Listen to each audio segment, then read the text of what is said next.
Okay, so welcome po ulit sa ating vlog.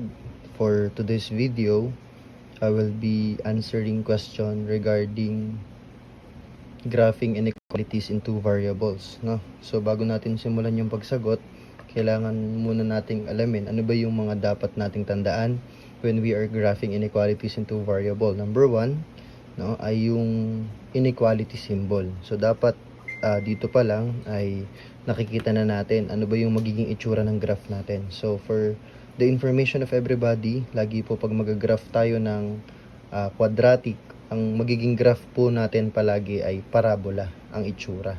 No, so yung parabola natin, ano bang magiging itsura niya pag ginraph natin if the inequality symbol is greater than or less than or greater than or equal to or less than or equal to. So pag greater than or less than, dash or broken line yung gagamitin natin. So ibig sabihin, the solution is not included. Pero pagka ganito naman, yung magiging inequality symbol na binigay sa atin, solid line yung gagamitin natin sa parabola.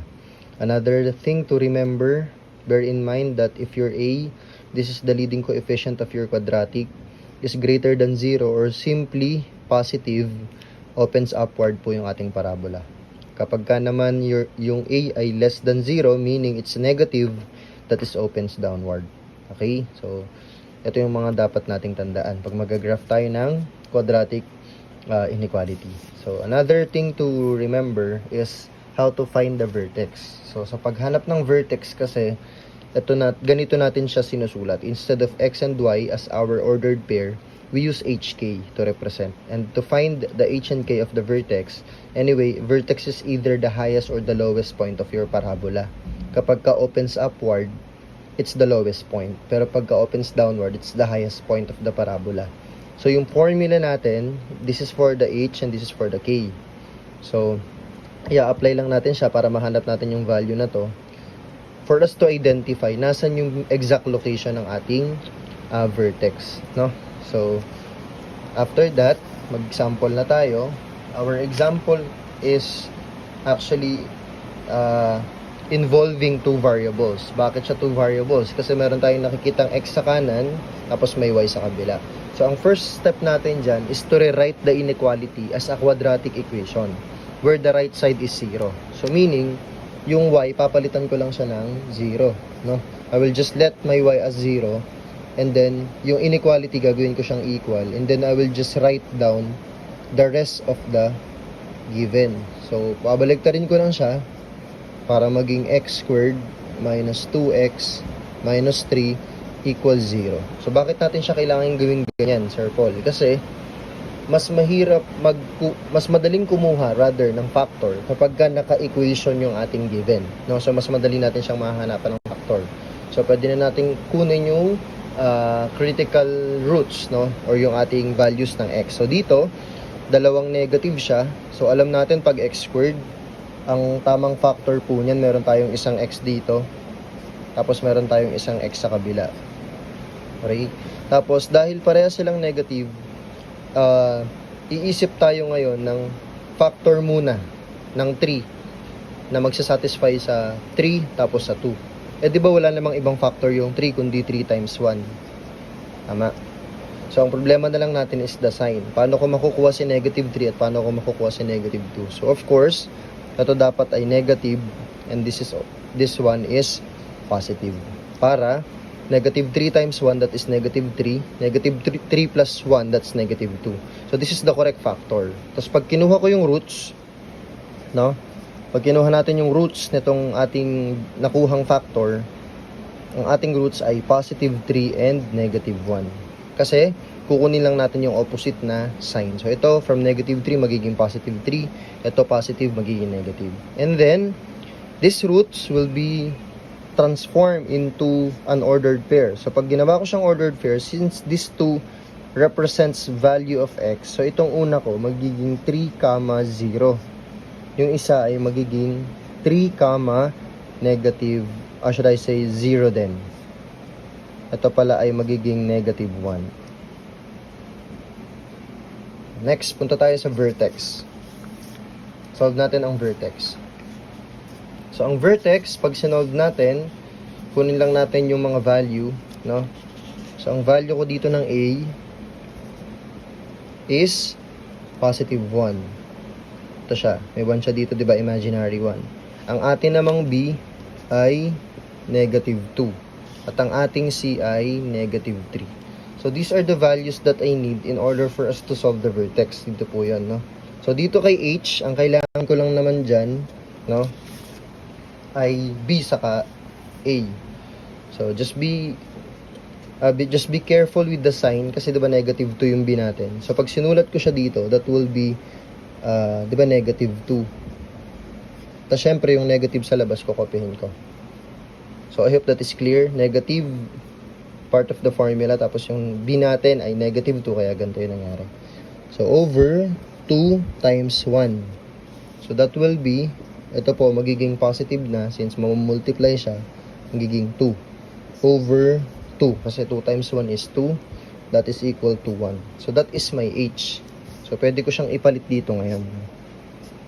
No? So, to find the value of K, ito naman yung formula niya. At dito makikita nyo, kailangan natin yung ABC. No? Sige, solve natin.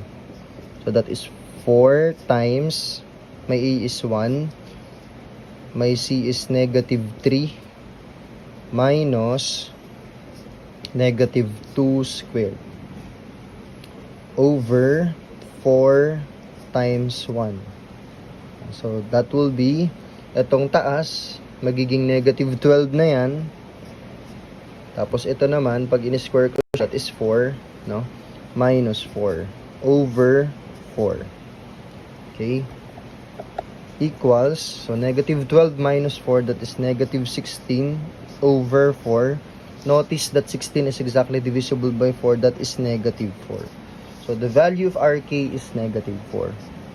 So, this is now the ordered pair, no, that will represent the vertex. So, mas magagraph na natin siya, no? Since we have this one as our x-intercepts, no? Pasensya na sa bura. Ito yung x-intercepts natin na magiging points natin sa x-axis na tatamaan ng parabola. And then this will be the vertex, no? Unahin natin yung x-intercept graph, no? We will now graph the equation or the inequality. Unahin natin yung x-intercept. So, si negative 1, 0, nandito po siya. Matatagpuan sa left side, no, ng x-axis. Tapos si 3, 0, ito naman siya. Okay, so yun yung dalawang tatamaan ng parabola. Okay, so nag-graph na natin yung x-intercept. The next point that we will graph is the vertex, which is 1, negative 4. Pag 1, negative 4, that is located in quadrant 4. 1, tas 1, 2, 3, 4, dito siya. No? So therefore, this is the vertex. So, obviously, the opening of our graph or the behavior of our graph opens upward. So, kung titingnan natin yung kanina nating guide, no? Kailan ba nagiging opens upward? If your A is greater than 0. Eh, diba dun sa given natin, yung A natin is greater than 0 since this is 1. And 1 is greater than 0. So, dito pa lang, kita na natin kaagad. We already have the hint that our graph opens upward, no? Ayan siya. Tapos, dahil ang ginamit sa given ay less than na walang equal, no, we will use the dash or broken line sa pag-graph. Okay, so we can now do that here. So, pag ganyan po yung ating graph, make sure lang na magkakaroon siya ng